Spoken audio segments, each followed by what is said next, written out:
Bud Light presents Real Men of Genius.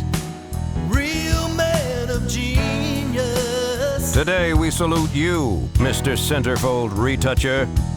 Mr. Centerfold Retoucher. Your incredible talent takes gorgeous women and somehow makes them gorgeouser. A mucho gorgioso. Breasts bigger, moles smaller, mustaches gone. You're a star. Thanks to you, hot wax is a thing of the past, and working out is for suckers. Ancient history. Any artist can say their work is in a gallery, but how many can say their work is stuffed under mattresses around the world? You're gonna go blind. So crack open an ice cold Bud Light, old Da Vinci of the derriere, because thanks to you, we can enjoy real beauty the way we like it. Completely fake. Bud Light Beer, Anheuser-Busch, St. Louis, Missouri. So, will it all come crashing down in 2024 for Red Bull? Will the fakeness be exposed? We shall see. Well, let me explain to you first what is. Is a new charitable foundation that I'm going to be setting up in 2024. And what stands for is education for the radicalized Red Bull retards. Now, what causes somebody to become radicalized? Well, that would be the information that their brains are being fed and conditioned with. And if that information is false information, then there's no wonder that people grow up in this world to be thick. So what do we do about it? Educate. This is what this channel is going to do. It's going to educate the simple minds and explain to them, quite simply, how and where they've been lied to. And this is where we start. And where better to start than the 2022 Australian Grand Prix. So, an example that everybody, even the simplest of minds, should be able to follow. Australian Grand Prix 2022, lap 23 of 58. The race is being led by Charles Leclerc in a Ferrari. He is in the lead on the track. Now, the bit you need to pay attention to is along the bottom of the screen is this row of colourful dots. Okay, when I press play, these colourful dots are going to move along the line from the left hand side to the right hand side. What these dots indicate is the relative location of each car around that track. So currently on lap 23 there are 19 out of 20 competitors running. So along this line there are 19 coloured dots. The first of which is Charles Leclerc, the last of which is 19th place Nicholas Latifi. They are all on the same lap. Nobody has been lapped. The leader Leclerc has not made it past all the way round to catch the person that's in last place in that race yet. Okay, because the race is only 23 laps of 58 laps old. So what is just happening at this stage is Sebastian Vettel, his car, is pulling out of the race. Vettel is in 12th place. So where I'm waving my cursor at the moment, behind these two orange dots, which are Norris and Ricciardo, is a green dot. And that is, well, the first one's Stroll, then it's Albon, and then it's Vettel. It's currently, you can't particularly see it, but when I press play, you'll see a green dot at a standstill, and all the other dots will pass it. So what race control will do? Race control will make sure that that incident is dealt with by deploying the safety car, making sure that the marshal's recovering that car, and if there's a crane required to move it out of the way, it can be done in the safest possible way. So what is going to happen to these dots? The gaps between these dots illustrate the amount of time gap, the amount of space, the advantages that are built up between each competitor in that race. So what we're going to do, we're going to play through and you're going to listen and you're going to see what happens to each of these dots, each of these competitors, when a safety car is deployed in the sport of Formula One. I suppose to keep you kids engaged, I need to keep you excited by saying some words like insane, what jeopardy. Okay, so now that you're excited, have a listen.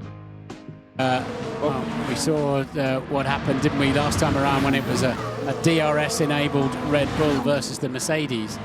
So once again confirming decent race pace. The warm-up is bad on this tyre, just do what you can.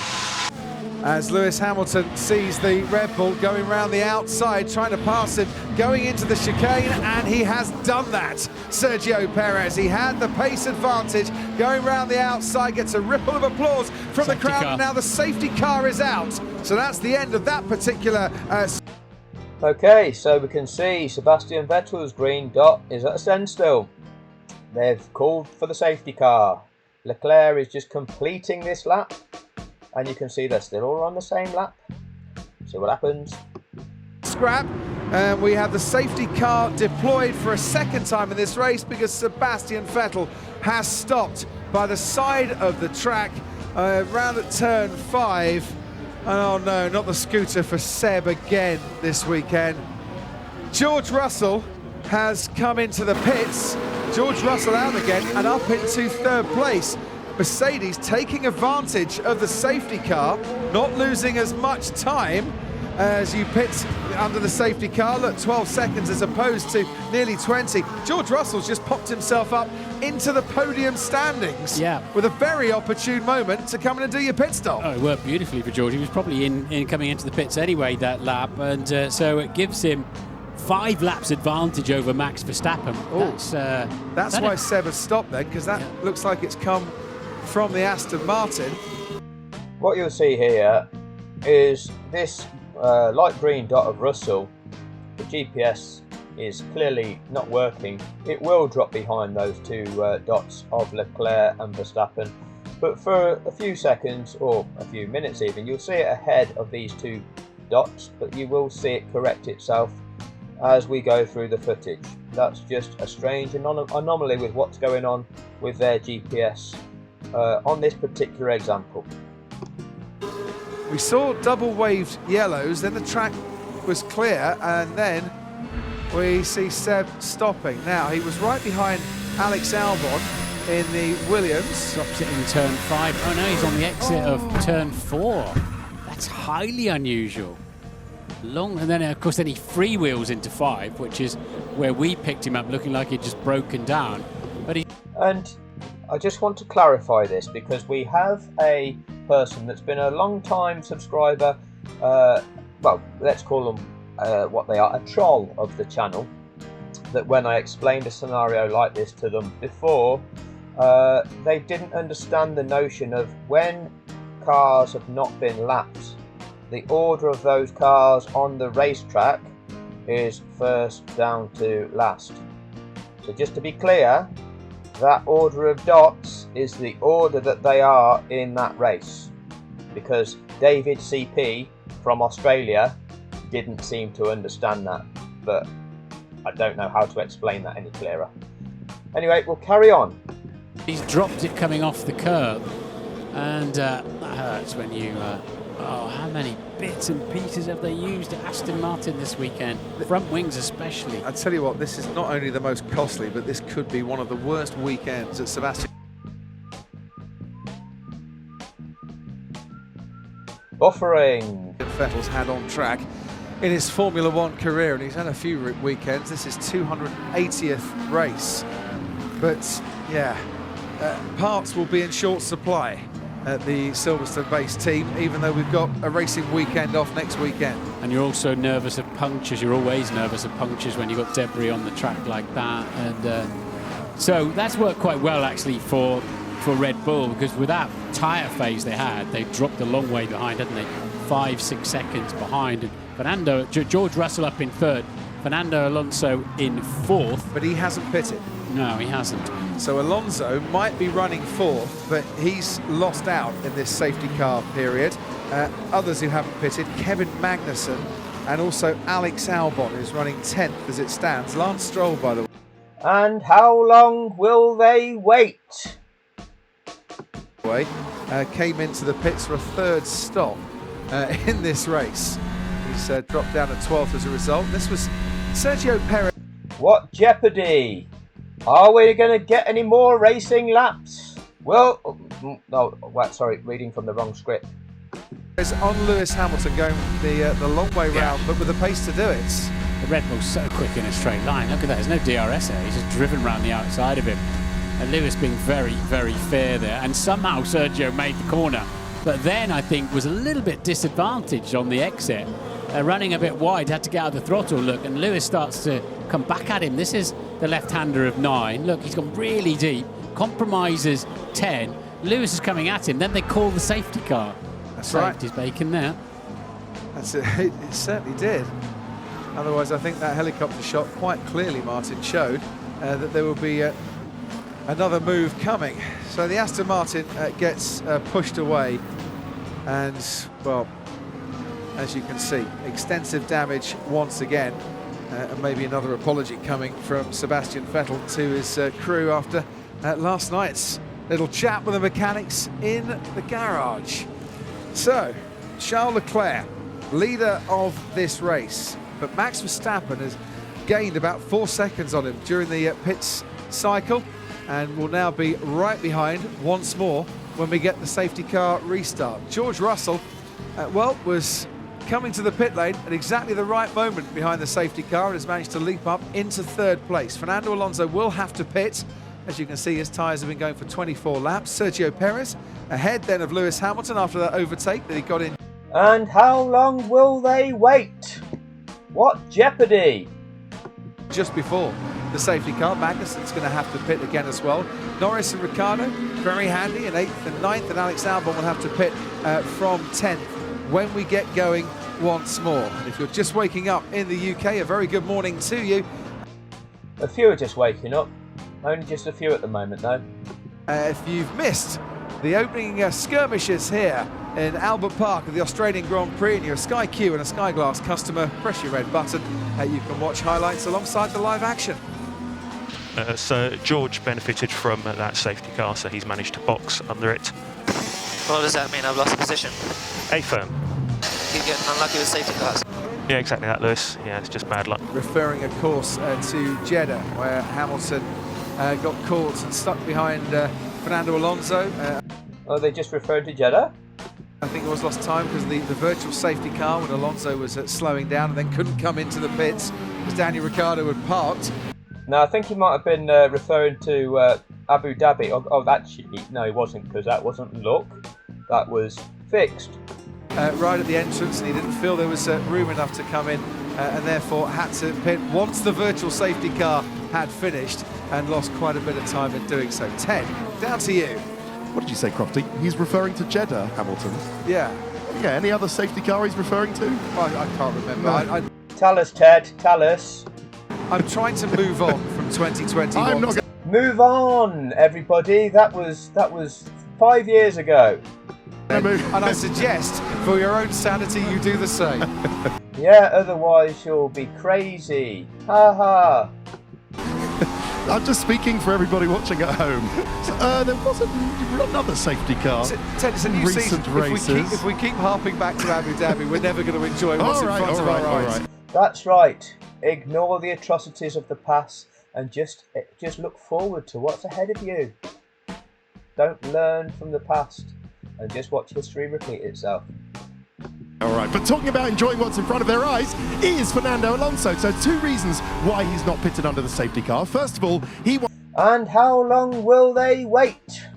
wanted to go to about lap 40 or even lap 45 on these hard tyres. So it's a little bit early for them, and also they believe that he is in the rightful place for his pace in the car. We haven't seen really what Alonso can do so far, but now he's past Gasly, now he's in. Maybe he won't be quicker, maybe Alpine don't think he's quicker than Perez, but he's going to give it a go. I think they believe this is a car that can finish P5 or even better, and that's where he is now. He's got track position.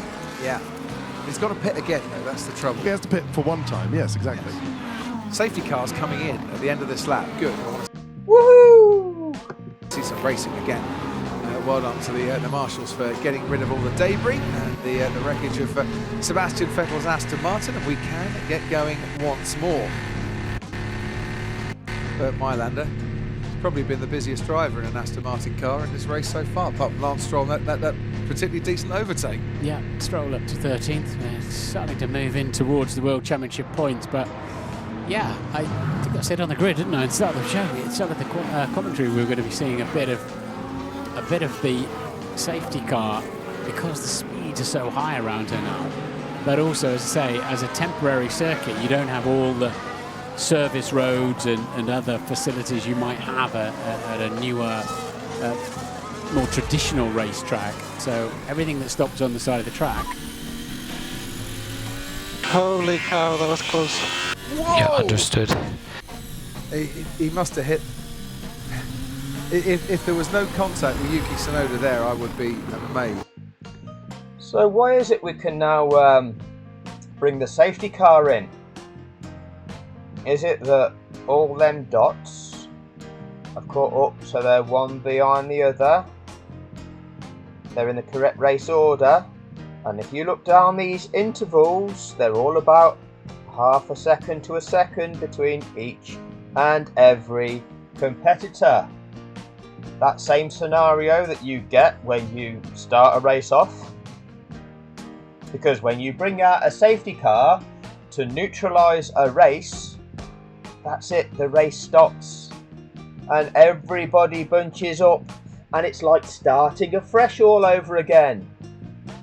And what happens is, the sport would never have thought that it needed to create rules or regulations to deal with it, to ensure this situation.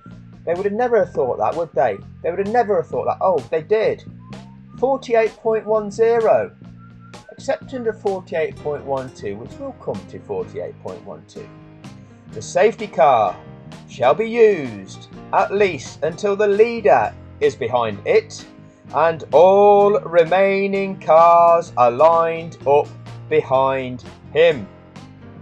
Once behind the safety car, the leader must keep within 10 car lengths of it, except under Article 48.13. So, the safety car shall be used at least until the leader is behind it and all remaining cars are lined up behind him. Well, why would they do that? Would it be this situation here? Making sure that all of them competitors are in the right condition for resuming that race, for restarting that race. Crazy shit. And you think that when that race has been going for longer and them gaps have all grown bigger, and maybe them gaps are so big that the leader's actually gone round the track and caught the person at the end and has overtaken the person at the back. When a safety car comes out, now what? Do you think this same process has got to happen? Do you think 48.12 just might be telling you how to achieve that? That will be in part 2, kids. That'll be in part 2. Big surprises. Well, not really. It's not that hard, but I'll let you look forward to it. And just to keep you informed of timescales, we're going to go racing again on lap 27. What lap was it? Was it lap 23 that the incident occurred on? So we've lost lap 24, 25 and 26. So half of lap 23, 24, 25, 6. 3.5 laps that safety car was on track. Let's have a look at the state of Sebastian Vettel's situation that caused the safety car. Let's see if there was debris strewn all over the track. Let's see if his car caught fire and needed to be extinguished. Let's see if the barriers needed checking. Let's see if a crane was required to be on track. Let's see if marshals needed to be sweeping up the debris that was on the track.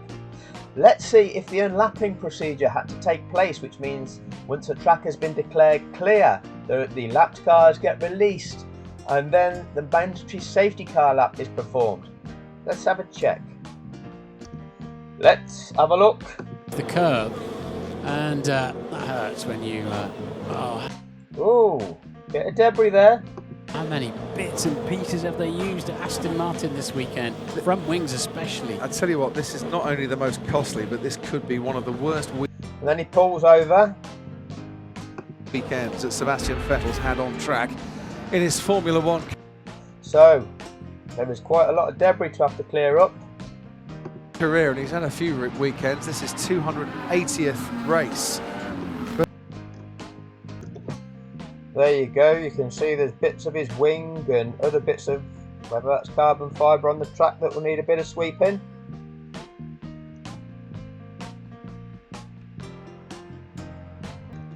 And here are the guys with their brushes. Waved yellows, then the track was And their leaf blowers.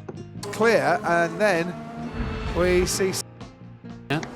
And here So they are it with certainly the crane. Otherwise, I think that helicopter... The crane's there to lift that car off track.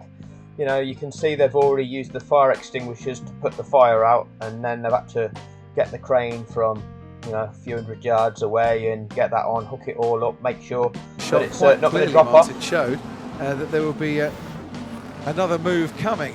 So the Aston Martin gets pushed away, and So you can see, you know, that this is why it all takes as long as it does. And then, you know, you do the unlapping procedure after that.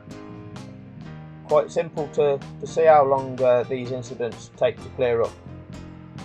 Anyway, who would have thought that there was actual procedures to follow when a safety car is deployed? And who would have thought? Who would have thought? It was a solid 5-6 seconds behind before they went in to the pit stop phases. news from the Haas pit wall, there was no contact. Thank you very much, Gunther Steiner, for letting us know on that one. But Charles Leclerc, now we're going green, did not get away well. And Max Verstappen is right on his tail, and they're going to go wheel to wheel into turn one here. Charles Leclerc's been leading this race. Verstappen fancies his chances. Leclerc stays ahead, but now we've got the rundown towards turn three. Can Verstappen get a slipstream behind the Ferrari and make an impression and take the lead of this race? Leclerc... Oh, are all cars able to race and none disadvantaged? Is that what the rules are there for? Because they are underpinned by a sporting code, which is relative and applicable to sporting contests. You know, that thing that you sell to the world as being a sport that people bet on as being fair and equitable competition, not fixed, not fraudulent. Anyway, I don't want to confuse some of you. We need to take this step by step. I don't want to start running ahead with things that you're not going to understand. So that was the end of the first lesson. Lesson 2 will be what happens if the leader has managed to make it past the back car in the race and a similar incident occurs. See you next time, everybody.